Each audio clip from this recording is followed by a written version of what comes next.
ਸਾਥੀਓ, ਤੁਸੀਂ ਦੇਖ ਰਹੇ ਹੋ ਪੰਜਾਬੀ ਪ੍ਰਚਾਰ ਟੀਵੀ ਤੇ ਮੈਂ ਤੁਹਾਡਾ ਪ੍ਰਾਹੁਣਚਾਰ ਮੀਆਂ ਆਸਫ ਅਲੀ।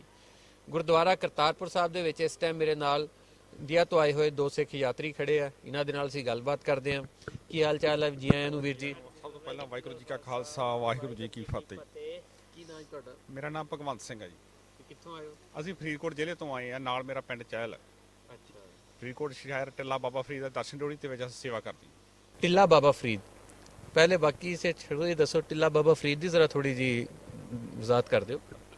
ਟਿੱਲਾ ਬਾਬਾ ਫਰੀਦ 1215 ਵਿੱਚ ਬਾਬਾ ਫਰੀਦ ਜੀ ਫਰੀਦਕੋਟ ਸ਼ਹਿਰ ਦੇ ਵਿੱਚ ਆਏ ਸੀ। ਉੱਥੇ ਕਿਲੇ ਦੀ ਉਸਾਰੀ ਕੀਤੀ ਗਈ। ਫਰੀਦਕੋਟ ਤੇ ਰਾਜੇ ਨੇ ਉਹਨਾਂ ਨੂੰ ਅਹਿਲਕਾਰਾਂ ਨੇ ਪਕੜ ਕੇ ਗਾਰੇ ਦੀ ਹੱਥ ਟੋਕਰੀ ਸਿਰ ਤੇ ਚੁਕਾਈ ਗਈ। ਟੋਕਰੀ ਸਵਾ ਹੱਥ ਉੱਤੇ ਤੈਰਦੀ ਗਈ ਤੇ ਫਰੀਦਕੋਟ ਦਾ ਰਾਜਾ ਮੁਕਲਹਰ ਉਸ ਦੇ ਪੈਰੀ ਡਿੱਗਿਆ ਤੇ ਉਹ ਫਰੀਦਕੋਟ ਸ਼ਹਿਰ ਬਾਬਾ ਫਰੀਦ ਦੇ ਨਾਂ ਤੇ ਵਸਾਇਆ ਗਿਆ। अच्छा, यानी टिल्ला बाबा फरीद दी ते उत्थे कोई दरगाह बनी हुई है की?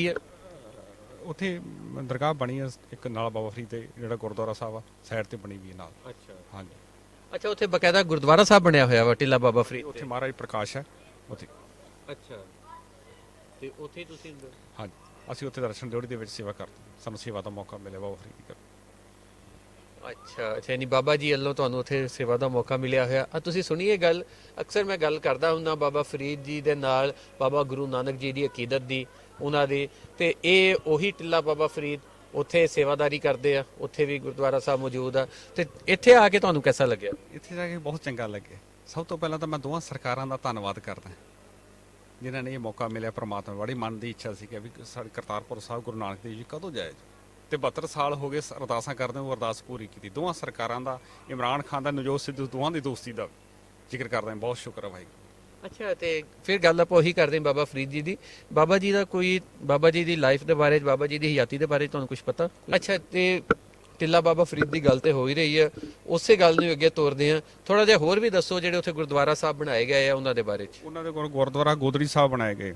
ਬਾਬਾ ਫਰੀਦ ਜੀ ਪਹਿਲਾਂ ਗੁਰਦੁਆਰਾ ਗੋਦੜੀ ਸਾਹਿਬ ਆਏ ਸੀ।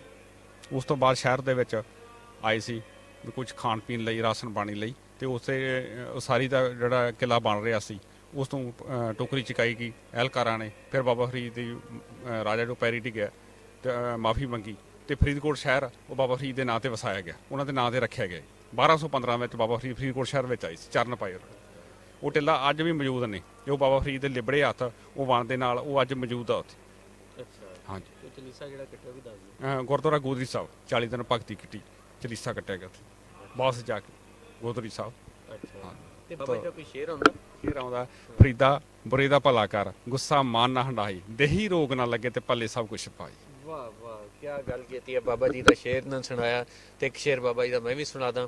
ਉਹ ਸ਼ੇਰ ਜਿਹੜਾ ਨਿੱਕੇ ਹੁੰਦੇ ਤੋਂ ਲੈ ਕੇ ਅੱਜ ਤਾਈਂ ਮੇਰਾ, ਜਿਹਨੂੰ ਮੈਂ ਕਹਿੰਦਾ ਹੁੰਦਾ ਵਾ ਕਿ ਮੇਰੀ ਆਪਣੀ ਹਯਾਤੀ ਦਾ ਮਰਕਜ਼ ਆ, ਤੇ ਮੈਂ ਮੇਰੀ ਜਿੰਨੀ ਵੀ ਇੱਕ ਜਦੋਜਹਦ ਹਰ ਪਾਸੇ ਰਹੀ, ਤਹਿਰੀਕਾਂ ਦੇ ਨਾਲ ਰਹੀ, ਉਹ ਇਹੀ ਸੀ ਕਿ 5 ਰੁਕਨ ਈਮਾਨ ਦੇ, 6ਵਾਂ ਫਰੀਦਾ ਟੁੱਕ, ਜੇ ਨਾ ਲੱਭੇ 6ਵਾਂ ਤੇ 5 ਜਾਂਦੇ ਮੁੱਕ। ਗੱਲ ਇਹ ਹੈ ਕਿ ਬਾਬਾ ਜੀ ਨੇ ਉਹੀ ਗੱਲ ਕੀਤੀ ਸੀ ਉਦੋਂ ਵੀ ਇਨਸਾਨੀਅਤ ਦੀ, ਤੇ ਅੱਜ ਤੱਕਰ ਉਹੀ ਗੱਲ ਹਾਲੇ ਵੀ ਬੁਨਿਆਦੀ ਸ਼ੈ ਬਣੀ ਹੋਈ ਆ। ਔਰ ਉਹੀ ਗੱਲ ਹੈ ਜਿਹੜੀ 6ਵਾਂ ਰੁਕਨ ਆ ਈਮਾਨ ਦਾ, ਉਹਨੂੰ ਪੂਰੀ ਦੁਨੀਆ ਦੇ ਵਿੱਚ ਫੈਲਾਇਆ। ਔਰ ਉਹਨਾਂ ਦੇ ਮੰਨਣ ਵਾਲੇ ਬਾਬਾ ਗੁਰੂ ਨਾਨਕ ਜੀ ਨੇ ਵੀ ਅੱਗੇ ਇਹੀ ਗੱਲ ਕੀਤੀ, ਤੇ ਅੱਜ ਵੀ ਗੁਰੂਆਂ ਦਾ ਜਿਹੜਾ ਲੰਗਰ ਹਰ ਗੁਰਦੁਆਰਾ ਸਾਹਿਬ ਦੇ ਨਾਲ ਜਾਰੀ ਹੁੰਦਾ, ਉਸੇ ਗੱਲ ਤੋਂ ਹੀ ਹੁੰਦਾ। ਤੇ ਬਹਰਹਾਲ ਖੁਸ਼ੀ ਹੋਈ ਬਹੁਤ ਕਿ ਤੁਸੀਂ ਬਾਬਾ ਫਰੀਦ ਦੇ ਉੱਥੇ, ਤੁਸੀਂ ਐਸੇ ਥਾਂ ਦੇ ਉੱਤੇ ਜਿੱਥੇ ਬਾਬਾ ਜੀ ਦੀ ਯਾਦਗਾਰ, ਉੱਥੇ ਤੁਹਾਨੂੰ ਸੇਵਾ ਦਾ ਮੌਕਾ ਮਿਲਿਆ ਹੋਇਆ। ਮੇਰਾ ਅਸੀਂ ਉਸ ਦਰ ਦੇ ਇੱਕ ਕੂਕਰ ਚਾਕਰ ਉਸ ਦੀ ਸੇਵਾ ਕਰਦੇ। ਮਨ ਦੀ ਇੱਛਾ ਸੀਗਾ ਵੀ ਕਰਤਾਰਪੁਰ ਸਾਹਿਬ ਕਰਦਾ, ਪਰ ਬਾਬਾ ਫਰੀਦ ਜੀ ਗੁਰੂ ਨਾਨਕ ਦੇਵ ਜੀ ਦੇ ਬੜੇ ਦਰਸ਼ਨ ਹੋ ਕੇ ਆਏ 72 ਸਾਲਾਂ ਬਾਅਦ। ਦੋਵਾਂ ਸਰਕਾਰ ਸਾਰਿਆਂ ਦਾ ਧੰਨਵਾਦ ਕਰਦੇ ਤੇ ਮਨ ਨੂੰ ਸਕੂਨ ਬੜਾ ਮਿਲਿਆ ਇਹ ਸਾਰਾ ਕੁਝ ਵੀ। ਤੇ ਇਹ ਵੀ ਪਤਾ ਨਾ ਬਾਬਾ ਜੀ ਦੀ ਦਰਗਾਹ ਅਸਲੀ ਕਿੱਥੇ ਹੈ, ਵੱਡੀ ਦਰਗਾਹ ਬਾਬਾ ਫਰੀਦ ਦੀ? ਪਾਕ ਪਕਟਨ। ਅੱਛਾ, ਤੇ ਪਾਕਪਟਨ ਕਦੀ ਜਾਣ ਦਾ ਮੌਕਾ ਮਿਲਿਆ? ਵਾਹਿਗੁਰੂ ਹਾਜੀ ਨਹੀਂ, ਪਰ ਮਨ ਦੀ ਇੱਛਾ ਹੈ। ਕੋਈ ਗੱਲ ਬਾਬੇ ਨੇ ਜਦੋਂ ਹੁਕਮ ਕਰਤਾ ਜ਼ਰੂਰ ਪਹੁੰਚਾਂਗੇ। ਚਲੋ ਨਹੀਂ ਜੀ, ਇਹ ਬੜੀ ਵੱਡੀ ਗੱਲ ਆ।